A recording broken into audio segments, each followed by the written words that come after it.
विश्वानि देव सवितर्दुरितानि परासुव यद्भद्रं तन्नासुव यद्भद्रं तन्नासुव यद्भद्रं तन्नासुव। ओम विश्वानि देव सवितर्दुरितानि परासुव यद्भद्रं तन्नासुव। सभी को सादर सप्रेम नमस्ते जी। तो अब हम ऋग्वेद का पाठ प्रारंभ कर रहे हैं। तो ऋग्वेद के भीतर हमारा प्रथम मंडल का दूसरे अध्याय का 25वां सूक्त कल संपन्न हो गया था।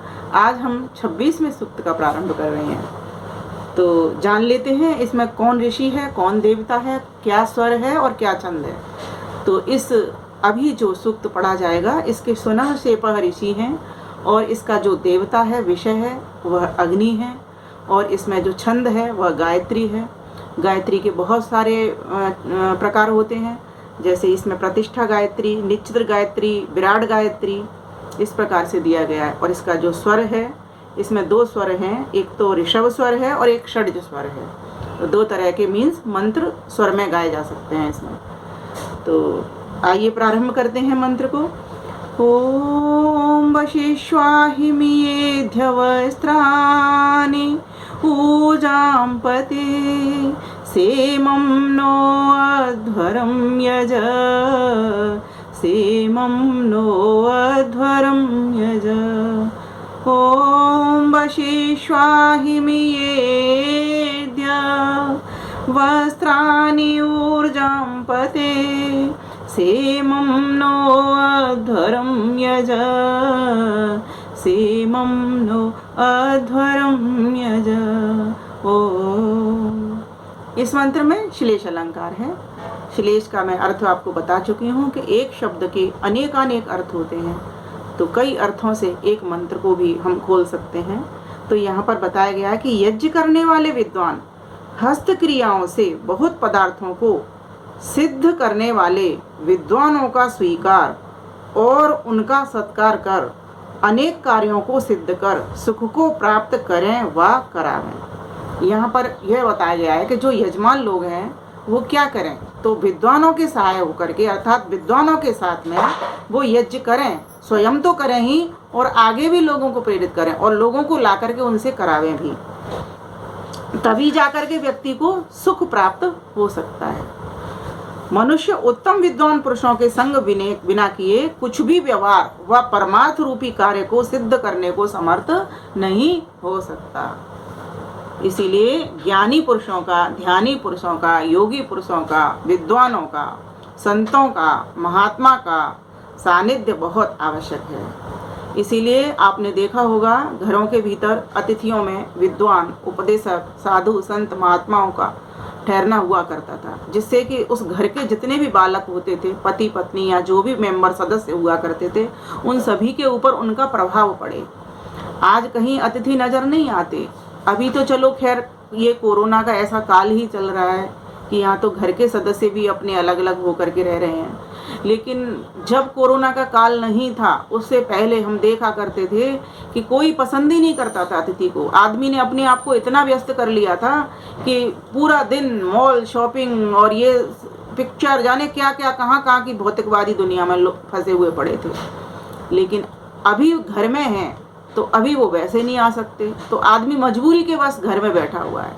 लेकिन व्यक्ति को कैसे बैठना था, मजबूती के साथ बैठना था और अतिथियों का स्वागत सम्मान करना था। तो यहाँ पर यही बताया गया है कि कोई भी व्यक्ति अगर ये चाहे कि मैं अपने आप ही संस्कार ले लूँगा या अपने आप ही मेरे भीतर विद्वता आ जाएगी या अपने आप ही मुझे सुख प्राप्त हो जाएगा, तो ये उसकी भूल है। उसको विद्वानों का, ज्ञानी ध्यान संत महात्माओं का सानिध्य करना ही पड़ेगा, तभी जाकर के उसके घर के जितने भी सदस्य हैं उनके संस्कार भी जीवित रह सकते हैं। तो यहाँ यही बताया गया है। तो आगे देख लेते हैं कि फिर वह किस प्रकार का है। इस विषय का उपदेश अगले मंत्र में कहा गया है। तो कहा ओम निनो होता वरेण्यः सदायवेष्ठमन्मभिः अग्ने दिवित्मतावचः अग्ने दिवित्मतावचः अग्ने दिवित्मतावचः अग्ने दिवित्मतावचः।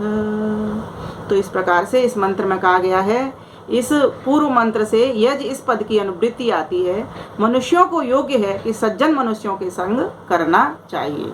उसी बात को यहाँ पुनः रिपीट कर दिया गया है, दोहरा दिया गया है कि मनुष्यों को चाहिए कि जो अच्छे लोग हैं, सज्जन लोग हैं, उत्तम लोग हैं, ऐसे लोगों का संग करना चाहिए। ओम आहिष्मा सूनवे पिता पीर्यजत्यापये सखा सखे वरेण्यम सखा सखे वरेण्यम। ओ फिर वह किस प्रकार का है, इस विषय का उपदेश अगले मंत्र में किया है। तो कहा इसमें, जैसे अपने लड़कों को सुख संपादक, उन पर कृपा करने वाला पिता, स्वमित्रों को सुख देने वाला मित्र और विद्यार्थियों को विद्या देने वाला विद्वान अनुकूल वर्तता है, वैसे ही सब मनुष्य सबके लिए अच्छे प्रकार निरंतर यत्न करें, ऐसा ईश्वर का उपदेश है। तो इस मंत्र के भीतर कहा गया है, एक तो इसमें वाचक् लुप्तोपमा अलंकार है, किसी भी बात को इस प्रकार से कह देना कि उसमें कुछ शब्दों से ही काम चल जाए। जैसे वह चंद्रमा जैसी है, अब इसमें जो वाचक शब्द थे उनको छोड़ दिया गया, चंद्रमा के समान को छोड़ दिया गया, कह दिया चंद्रमा जैसी है। अर्थात ये निकलेगा इसका, अगर इसका अर्थ निकालेंगे तो, कि वह चंद्रमा के समान सुंदर है।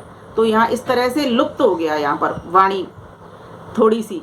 तो इसमें बता दिया गया, जैसे अपने लड़कों को सुख संपादक, उन पर कृपा करने वाला पिता, स्वमित्रों को सुख देने वाला मित्र और विद्यार्थियों को विद्या देने वाला विद्वान अनुकूल वर्तता है, वैसे ही सब मनुष्य सबके लिए अच्छे प्रकार निरंतर यत्न करें, ऐसा ईश्वर का उपदेश है।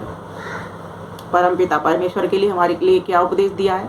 तो कहा, जिस प्रकार से एक पिता पुत्र के साथ व्यवहार करता है, मित्र मित्र के साथ व्यवहार करता है, विद्वान अपने शिष्य के साथ व्यवहार करता है ना, या गुरुजन अपने शिष्य के साथ व्यवहार करते हैं, ठीक उसी प्रकार से हम सभी मनुष्यों को भी व्यवहार करना चाहिए। अर्थात संबंध देख करके व्यवहार करना चाहिए कि वह उसका पिता है, पिता का पुत्र के साथ कैसा व्यवहार होना चाहिए, पुत्र का पिता के साथ कैसा व्यवहार होना चाहिए, है ना। वो पिता और पुत्र का आपसी व्यवहार क्या हो, गुरु शिष्य का आपसी व्यवहार क्या हो, है ना, अज्ञानी का ज्ञानी के साथ क्या व्यवहार हो, मित्र का मित्र के साथ क्या व्यवहार हो, उस तरीके का व्यवहार उसके साथ करना चाहिए।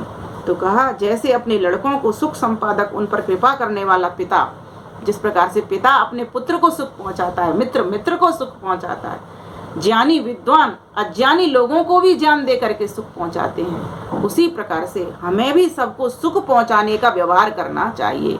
हमारी किसी को बोली से, व्यवहार से, है ना, कोई भी किसी को किसी भी प्रकार का कष्ट न पहुंचे। रात्रि को सोते वक्त एक बार अवश्य सोचना चाहिए कि मेरे कारण आज किसी को कोई दुख तो नहीं पहुंचा, आज मैंने कोई ऐसा विचार तो मन में नहीं उठाया, या मैंने कोई ऐसा काम तो नहीं कर दिया जिससे कि कोई मेरे कारण कष्ट में पड़ा हो, या मेरे कारण किसी को दुख पहुंचा हो।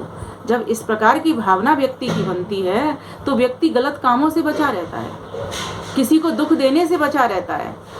ऐसा ही व्यक्ति तो परमात्मा का पुत्र है, और ऐसा ही व्यक्ति अपने भीतर भी पात्रता विकसित कर सकता है, क्योंकि वो सभी को सुख पहुंचाना चाहता है। और सुख पहुंचाने का स्वभाव किसका है?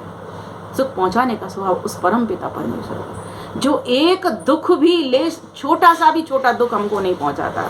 जितने भी दुख हमें मिलते हैं हमारे अपने कमाई के मिलते हैं, अपने किए हुए मिलते हैं, लेकिन वह परमेश्वर तो सुख स्वरूप है, वो दुख दे ही नहीं सकता, वो चाहे तो भी दुख नहीं दे सकता, क्योंकि कहीं भी उसके पूरे ब्रह्मांड में, या जहाँ जहाँ तक उसकी रहता है, वो मीन्स वो ये एक ब्रह्मांड तो उसका एक अंश है, एक भाग है, 3 अंश तो और उसके अमृत आनंद भरे हुए। इतना महान, विस्तृत, विशाल, बड़ा खम ब्रह्म, आकाश की तरह व्यापक वो परमपिता परमेश्वर है। ऐसा परमपिता परमेश्वर जिसमें लेस मात्र भी दुख पहुंचाने का स्वभाव नहीं है, वो पहुंचा भी नहीं सकता। परमात्मा अपने भी स्वभाव को नहीं बदल सकता। तो कहा गया कि ऐसे हम सुख पहुंचाने वाले बने, उस परमात्मा का वर्ण करने वाले बने। आगे, ओ बर्हिरिषादसो वरुणो मित्रो अर्यमा सीदन्तु मनुषो यथा सीदन्तु मनुषो यथा। ओ इस मंत्र में उपमा अलंकार है। जैसे सभ्यता पूर्वक सभा चतुर मनुष्य सभा में वर्ते, जहाँ जैसे लगता है ना तो वहाँ वैसे साथ में जुड़ा चला आता है। जैसे कोई चीज ऐसी तो वो वैसी, तो उसका मतलब उसकी उपमेय की उपमान से तुलना की जा रही होती है, वही तो उपमा अलंकार है। जहाँ किसी की उपमा दी जाए वो उपमा अलंकार है। जैसे सभ्यता पूर्वक सभा का चतुर मनुष्य सभ्यता पूर्वक वार्ता करता है, सभा का कुशल व्यक्ति सभा में बरतता है, वैसे ही सब मनुष्यों को सब दिन बरतना चाहिए। ये जितने भी हंसी मजाक ठट्टे, ये उल्टे सीधे काम, उल्टे सादा बोली व्यवहार, गाली कटो, निंदा बकवाद, झूठ मिथ्या, ये आचरण हम जो करते हैं ना व्यवहार से, ये आनंद को दिलाने वाले नहीं होते। इसीलिए व्यक्ति दुख में गिरता है। जब वो सुखी होता है तो वो क्या सोच रहा होता है कि ये व्यक्ति तो मुझसे छोटा है, या ज्ञान में छोटा है, या बल में छोटा है, या धन में छोटा है, या शक्ति में छोटा है, या सेवा में छोटा है, ऐसे व्यक्ति सोच रहा होता है।